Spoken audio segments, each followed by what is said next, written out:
Hello, good morning mga kapatid. Nandito na naman po si Ate Malo de los Santos para po magbigay dito ng opinion o reaction dito sa bahay kubo ni Kalingap Awi at ni Ruel of Malalag. Napakaganda po talagang yung bang preskong tingnan at saka yung maganda talaga pong bakasyonan. Sa totoo lang, sana po someday na magkaroon din tayo ng bahay kubo. Nakakatuwa po kasi yung style ng bahay nila. Ang galing talaga ni Kuya Awe magawa ng kubo. At nakita nga natin yung anak ng kubo nila, ng pahingahan. Ang napakaganda po talaga dun sa lugar na yun. Kaya ang sarap po taniman ng mga puno na para pag yung lumaki ang puno at talaga ang ganda, lalo na yung mangga, tapos kayo mito. Ang sarap po doon na mag-imagine ka po na sa tabi puro puno na maabot mo na mapapakinabangan, di ba? Kasi parang napansin ko doon parang kakaunti ang nyug. 'Di ba? Dapat taniman din nila doon ng nyug na sa malayo po pa ng na yung maaabot mo lang kasi po kami noon dati mayroon din na nyug na naaabot lang.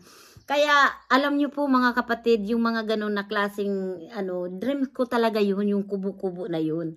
Kaya lang talaga yung nagtanong kami, hindi naman daan po yung na i-deliver po yung kubo na buo. Kailangan pala yun, dapat tagtagin at saka ibuo doon. Ay, sa ngayon hindi ko pa po yung pwedeng dahil tayo nandito, masisira lang dahil alam nyo naman na nandito tayo sa ibang bansa.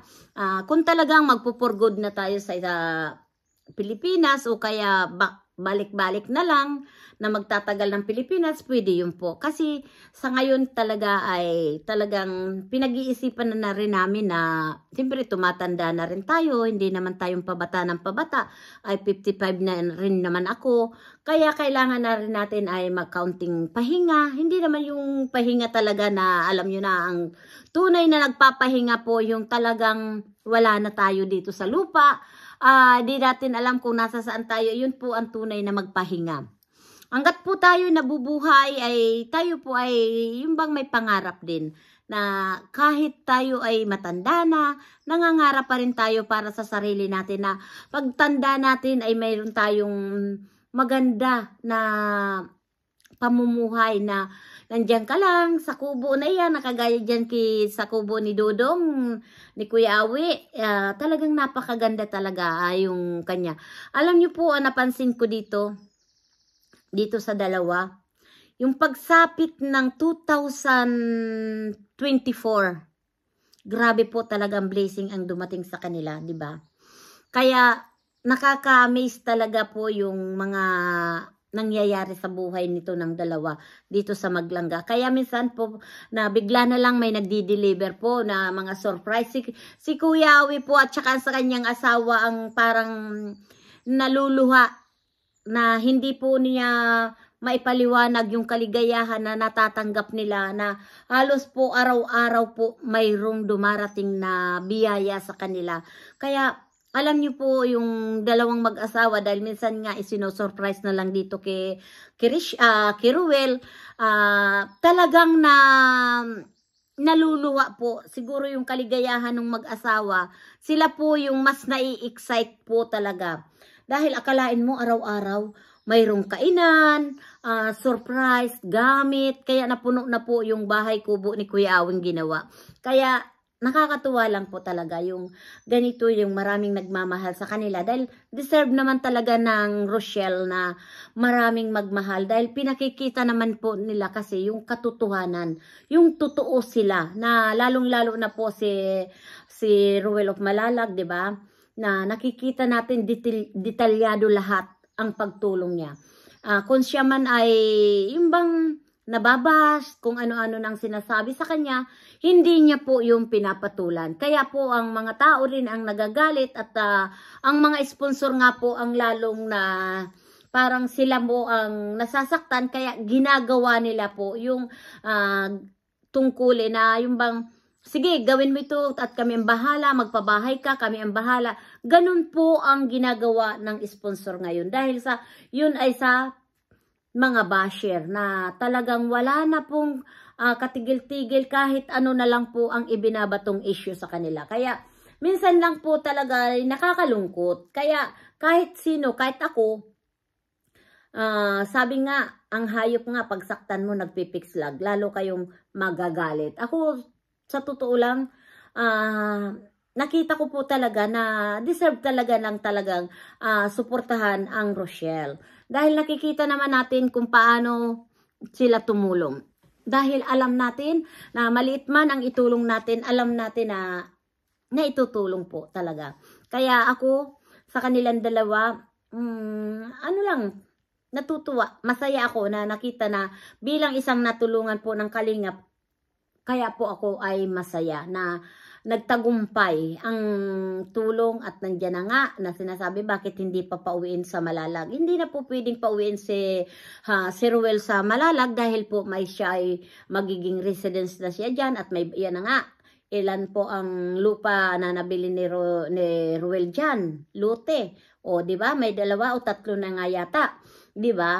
Kaya ay mahirap nyo nang itabo yan at nandyan po ang puso ni Ruel na nakaukit na po dyan sa dait. Kaya wag na natin po tayong pakialaman na itaboy natin sa Malalag. At kahit papaano naman, kahit nandyan po siya sa dait, ay tumutulong pa rin sila doon sa Malalag. Sa pamagitan po yan ng kanyang pamilya. Kasi po sila ay suportado po nila si Ruel, diba?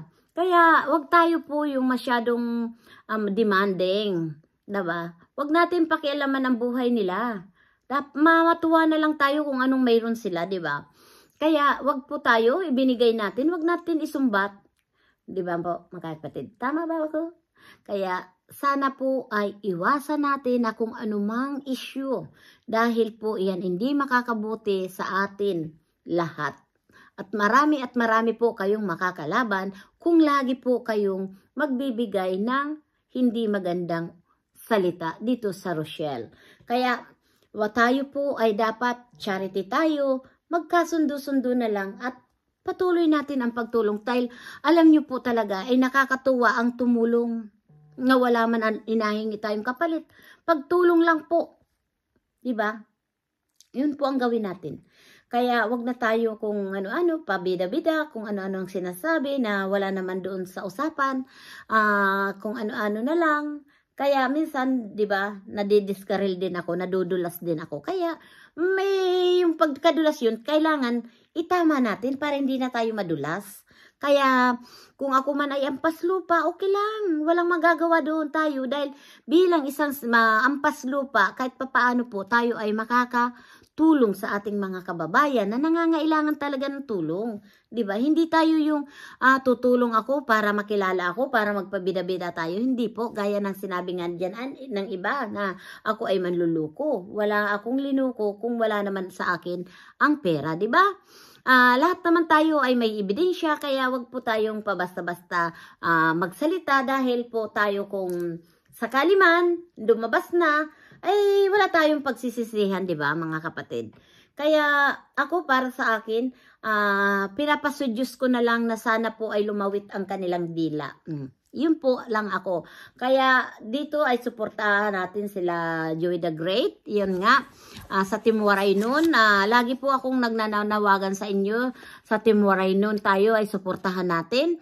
Joey the Great at saka Boy Tabang. Edna Condor at saka Yansky TV. BB Mix Vlog. Raymond Galusa at Biyaheng Iking. At yan po si Malo de los Santos. Sumanib na po si Malo de los Santos sa biyahe sa Team Waray noon para po ako ay kahit papaano makatulong tayo sa mahihirap na individual po. Kaya suportahan natin sila Kuya Bal, again ang founder ng Kalingap at kila Latid na at Kalingap Rob. At si Ruel po at Kalingap Dan at si Kuya Brooks. Marami pong salamat at suportahan natin si Sil TVPH, Banat Bagsik, Hayat Mix Vlog at saka Hair Magalo Mix Vlog. Si Lina Barbosa, ayan po, si Plexi at Malo de los Santos po. At kami po ay tuloy-tuloy lang po at saka si Kahilper po, wag po na natin kalimutan. Baka sakali na naman po bumalik dahil ngayon ay malapit na po ang pagtapos ng klase ay baka na ayun po ay talagang mag-reaction na naman po yun. Marami pong salamat at patuloy lang tayong tumulong. Yun lang po. Wag na tayong gumawa pa ng anong-anong pang issue dahil po tayo ay bilang isang charity. Yan po. Maraming salamat po. Paalam. We love you. Bye-bye you!